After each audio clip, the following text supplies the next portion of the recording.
Hello everyone. आज जो हम टॉपिक डिस्कस करने वाले हैं उसके रिगार्डिंग बहुत सारे डाउट्स हैं, हमारे पास क्वेश्चंस आते रहते हैं हमारे पास। तो आज हम उन सभी क्वेश्चंस का आंसर करने वाले हैं। ये वीडियो खास होने वाली है उन सभी कार डीलर्स के लिए, स्पेशली जो कार की सेल परचेज में इन्वॉल्व है।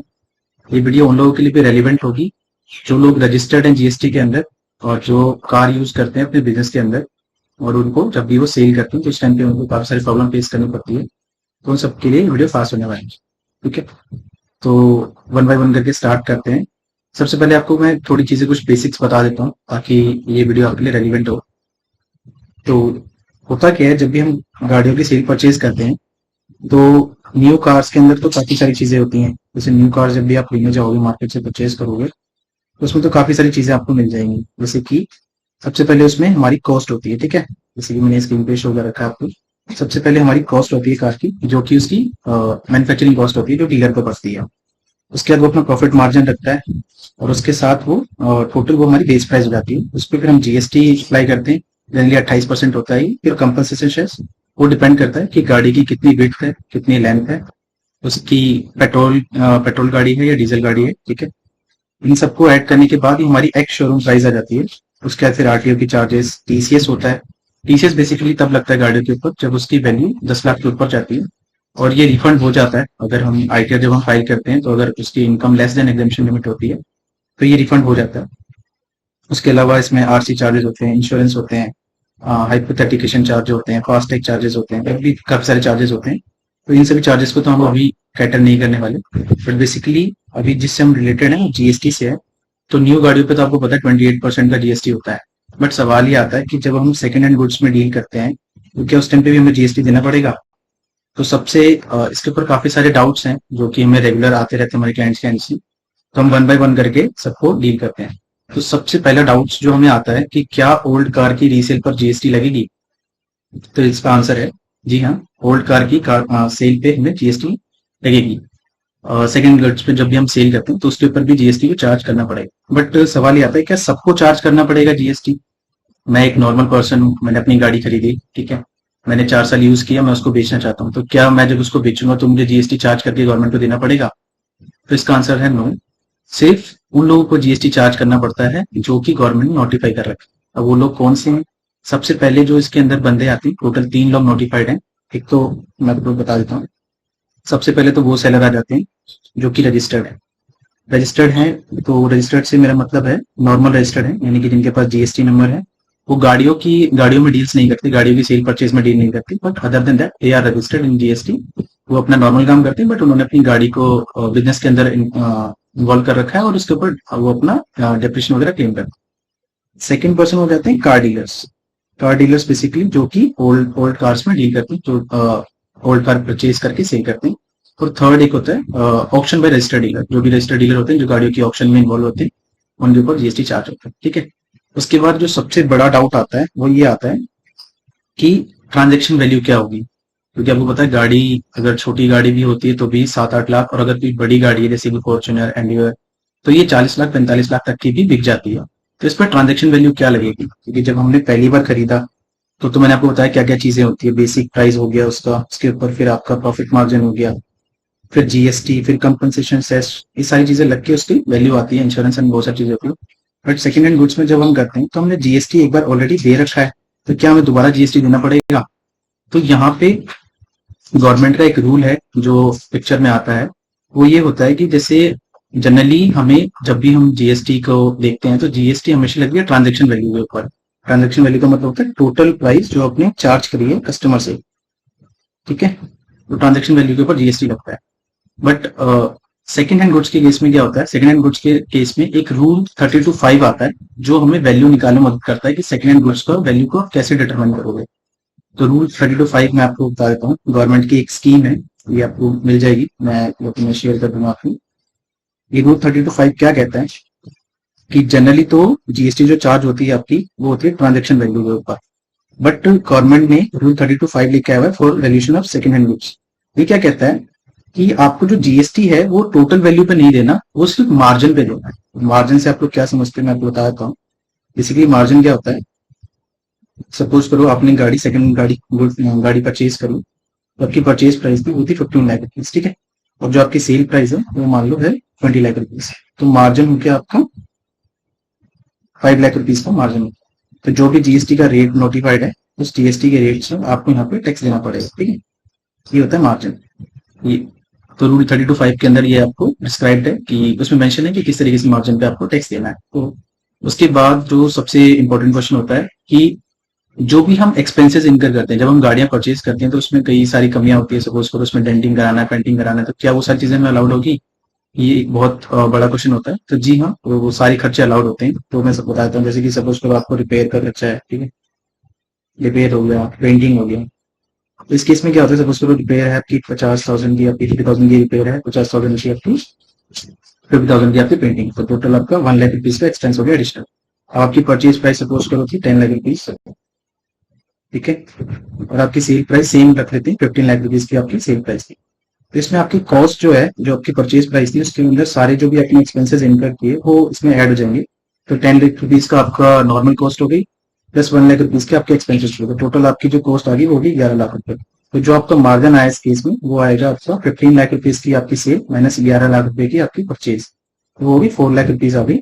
तो जो हमारा फीस पिछले केस में क्या बन रहा था, ये पिछले केस में हमारा टोटल मार्जिन था 5 लाख रुपए का, उस पर हमें टैक्स पे करना पड़ा था। इस केस में हमारा जो मार्जिन है 4 लाख रुपए हो गए, क्योंकि हमने 1 लाख रुपए के खर्चे इनकर कर लिए, और ये अलाउड है, ये रूल 32(5) के अंदर प्रिस्क्राइब है। तो इसके अंदर आपको कुछ भी इफ एंड बट नहीं, ये क्लियरली अलाउड आप कर सकते हो, ठीक है। जो फोर्थ, जो इसके बाद हमारा क्वेश्चन है, थर्ड और फोर्थ जो क्वेश्चन है वो बहुत ज्यादा इंपॉर्टेंट हो जाता है इनवॉइसिंग के रिगार्डिंग। इस सेकंड हैंड गुड्स के केस में इनवॉइसिंग कैसे करनी है, बहुत बड़ा क्वेश्चन है, और ये सबको ये चैलेंज फेस करते हैं, क्योंकि इसमें काफी सारी चीजें हैं कि क्या इनवॉइस के अंदर टोटल वैल्यू आनी चाहिए, क्या ट्रांजेक्शन वैल्यू आनी चाहिए। तो इसके लिए हम अपने एक क्लाइंट का एग्जांपल ले लेते हैं इनवॉइस का। ये सारी चीजें मैं आपको सॉल्व करा देता हूँ। ये मैंने आपकी स्क्रीन पे एक से इनवॉइस लगा रखा है, ठीक है, मैं एक एक करके चलता हूँ। तो सबसे पहले कि आपको इनवॉइस कौन सा इश्यू करना है, तो आपको सबसे पहले टैक्स इनवॉइस इश्यू करना है। आपको कोई और सप्लाई वाली इनवॉइस नहीं इश्यू करनी, आपको टैक्स इनवॉइस इश्यू करना है, ठीक है।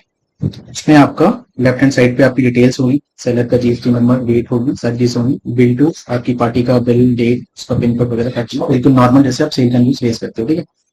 सबसे मेन चीज क्या है कि क्या इसमें इनवॉइस में ट्रांजेक्शन वैल्यू आएगी या फिर इसमें जो आपका मार्जिन है वो आएगा। तो ये इनवॉइस कुछ इस टाइप से बनेगा। डिस्क्रिप्शन में आपको डालना है old and use motor card, ठीक है। तो जो ट्रांजेक्शन वैल्यू होती है वो तो आपको पूरी डालनी है, जो आपके अकाउंट में रिसीव आपको होगी। उसके बाद आता है मार्जिन। मार्जिन आपको डिस्क्लोज करना है, क्योंकि आपको जीएसटी उसके ऊपर ही लगाना है, क्योंकि आपको मार्जिन वैल्यू डालना है जो कि आपका प्रॉफिट मार्जिन है। उसके ऊपर ये 12% उस टाइम पे लाइट था, तो अब तो नोटिफिकेशन के थ्रू ही चेंज हो गया, मैं आपको बता दूंगा सारा। बट उस टाइम 12% का रेट था, तो उन्होंने 6% जीएसटी, 6% एसजीएसटी डाला है। अब इसमें सबसे बड़ा कैच क्या आता है कि इनवॉइसेस पे क्या आपको चीजें मेंशन करनी है एडिशन के लिए, ये मस्ट है, ये आपको डालना ही पड़ेगा, अदरवाइज आपकी इनवॉइस इनवैलिड हो जाएगी, ठीक है, या फिर आपको दिक्कत भी आ सकती है। लेकिन सबसे पहले आपको क्या डालना है टर्म्स कंडीशन के अंदर कि द कार, ये चीजें आप ध्यान रखना, ठीक है, मैं हाईलाइट कर देता हूँ कि जो कार है वो सेकंड हैंड कार है, ठीक है, ये आपको डालना है यहाँ पे, ये मस्ट है। उसके बाद आपको जीएसटी का रूल मेंशन करना है यहाँ पे कि जो वैल्यूएशन हुई है रूल 32(5) के हिसाब से हुई है। और उसके बाद जो फिजिकल डिलीवरी मोटर वेयरिंग, ये एक नॉर्मल है कि physical delivery of motor vehicle wearing registered number, ये आपको डालना है। ये चीजें आपको मस्ट है, 3 आपको एडिशन डालने पड़ेंगे जो भी आप अपनी टर्म्स कंडीशन डालते हो, उसके अलावा ये मस्ट है।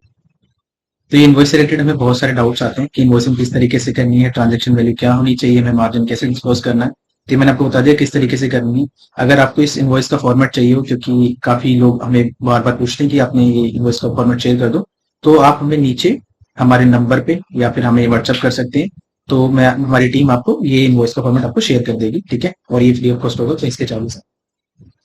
तो ये हमने एक बहुत बड़ा पार्ट क्लियर कर लिया कि इनवॉइसिंग किस तरीके से होती है, क्योंकि जनरल केस में यही सबसे बड़ी दिक्कत आती है, क्योंकि लोगों को होता क्या, जैसे गाड़ी की पूरी पेमेंट उनके अकाउंट में आ जाती है, अब वो टेंशन में जाती है कि अकाउंट में पूरी पेमेंट आई है, इनवॉइसिंग किस तरीके से करनी है, ठीक है।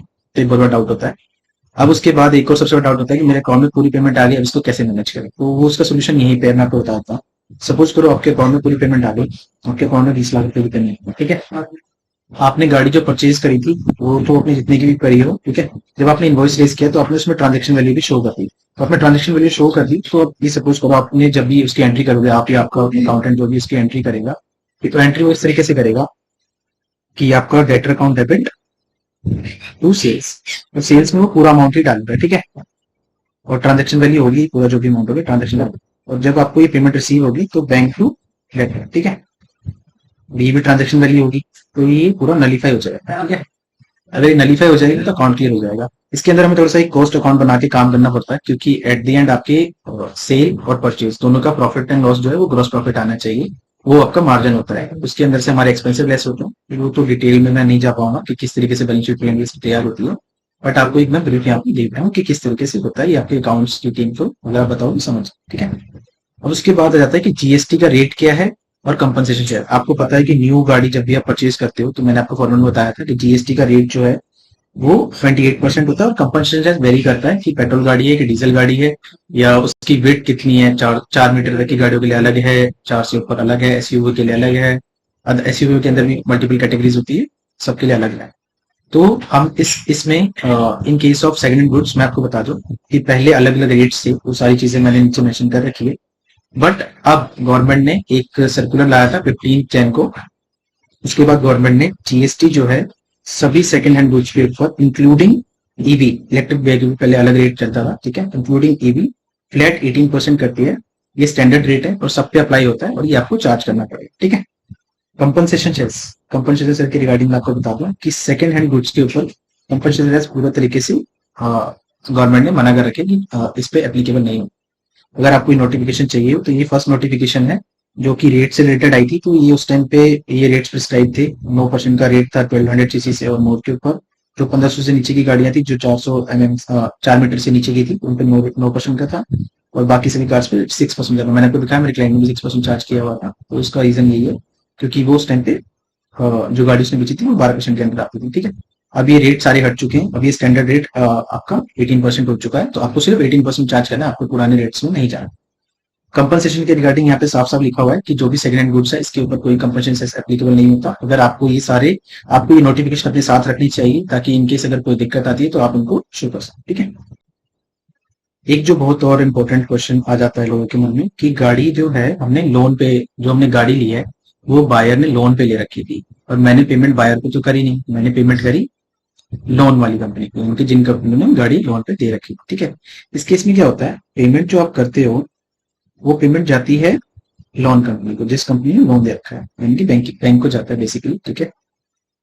तो बैंक को जब आप पेमेंट करते हो तो आपने आपके बायर को तो कोई पेमेंट करी नहीं, तो उस केस में आपकी कॉस्ट क्या होगी, कॉस्ट आपकी उस केस में भी सेम होगी। जो पेमेंट आपने बैंक को करा है लोन को खत्म करने के लिए, प्री पेमेंट ऑफ लोन या फिर जो भी आपने सेटलमेंट करी है उसको खत्म करने के लिए जो भी आपने पेमेंट करी है वो पेमेंट आपकी काउंट होगी एज अ कॉस्ट, ठीक है। और सेलर जब हम सेल करते हैं उस टाइम पे भी काफी सारे डाउट्स आते हैं कि होता गया है, जब आपके पास गाड़ी आती है तो डीलर क्या करता है, गाड़ी को अपने नाम पे करवाने की वजह वो एटीएस साइन कर लेता है, एग्रीमेंट टू सेल साइन कर लेता है, और वो गाड़ी अपने पास होल्ड कर लेता है, और जब उसको प्रपोज्ड बायर मिल जाता है तब वो डायरेक्ट उसके नाम पर ट्रांसफर कराता है। तो उस केस में आपकी जो सेल वैल्यू है वो क्या आएगी, सेल वैल्यू आपकी उस टाइम पे भी एक सेम आएगी, जो आपने प्रपोज बायर से जो आपने पेमेंट लेनी है वही पेमेंट आपकी सेल होगी, ठीक है। तो अब सपोज करो आपने बैंक को पेमेंट करी लोन की सेटलमेंट के लिए 10 लाख रुपए, ठीक है। आपने उसके 2 महीने बाद आपने उसको सेल किया, और जो भी आपका प्रपोज बायर था उसने आपको 15 लाख की पेमेंट दी, तो सेम इस केस में आपका मार्जिन 5 लाख रुपए का हो जाएगा, और आपको 5 लाख रुपए के ऊपर टैक्स देना पड़ेगा, ठीक है। और एक चीज में हमेशा सजेस्टेबल होती है, क्योंकि गाड़ियों की वैल्यू ज्यादा होती है, तो जो जीएसटी की लिमिट होती है वो 20 लाख रुपए होती है नॉर्मली एक स्टेट में। एक्सेप्शन है इसकी, जैसे कुछ स्टेट्स में लिमिट बढ़ा रखी है और सिर्फ ओनली गुड्स में डील करते हैं, तो 40 लाख रुपीज की टर्नओवर के लिए आप एप्लीकेबल।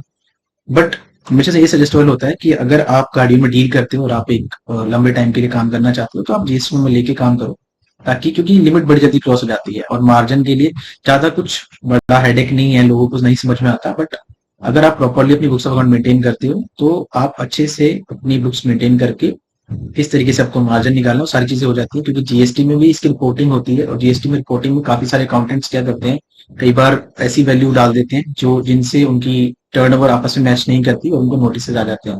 तो उसको एलिमिनेट कीजिए और मार्जिन पे अपना टैक्स दीजिए। मार्जिन निकालने के लिए मैंने आपको सारा बता दिया था, रूल 32(5) का मैंने आपको पूरी लिंक वगैरह सारी डिस्क्रिप्शन वगैरह मैंने आपको बता दी, तो लिंक में मेंशन होगा, वहां से डाउनलोड कर पाओगे उसकी, ठीक है, जो भी उसकी स्कीम्स आई हुई है, और मैंने सारे आपको नोटिफिकेशन को भी बता दिया।